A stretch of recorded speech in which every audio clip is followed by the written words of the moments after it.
आज खसीहरूलाई घाँस दिनु पर्यो, हरियो खालको घाँस जाँदैछु। मकै घाँस छ कि अलिअलि त हरियो घाँस दिँदाखेरि उसको आज भिडियो बनाउँछु कि कस्तो हुँदो रहेछ दिँदाखेरि भनेर।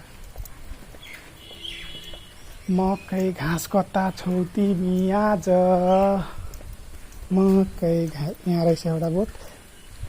यो बोटलाई मुन्टोमा त टिप्ने उखेल्ने चाहिँ होइन, मुन्टो टिप्ने टक्कसँगले फेरि यो आइहाल्छ, जहाँदेखि टिपिन्छ त्यहाँदेखि आउँछ है। यहाँ पनि छ अरू अरू अरू यता रहेछ अलिअलि सानो ठुलो त त्यहाँ अलिक घाडीमा रहेछ। घाडीमा भयो भने तमाम हुन्छ क्या, यस्तो ठाउँमा त नहुनु पर्ने हो भगवान्को कृपाले। ओहो एउटा त बोटे पो आएको त लगाइदिनु भयो यत्तिकै,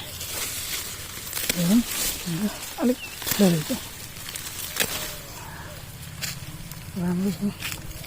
यति घाँसले राम्रो हुन्छ यिनीहरू। अझैबाट यहाँ सानो बोट रहेछ, पाट ठुलो हुन्छ। फेरि यो जाँदै त्यो दामी आउँछ क्या फेरि राम्रो एकदम। ल भाइ खोइ घाँस हो, सबै घाँसहरू टिपेर खुवाइदिन आँटेको बाख्राहरूलाई खसीहरूलाई खाइसक्यो एउटा,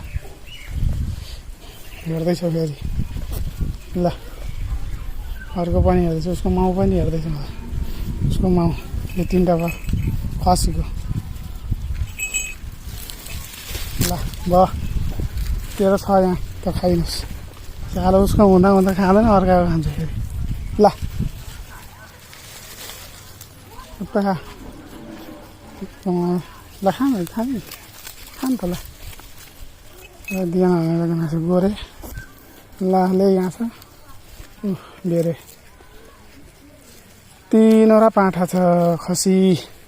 भाइ आइस, कहाँ आउँदैछ त?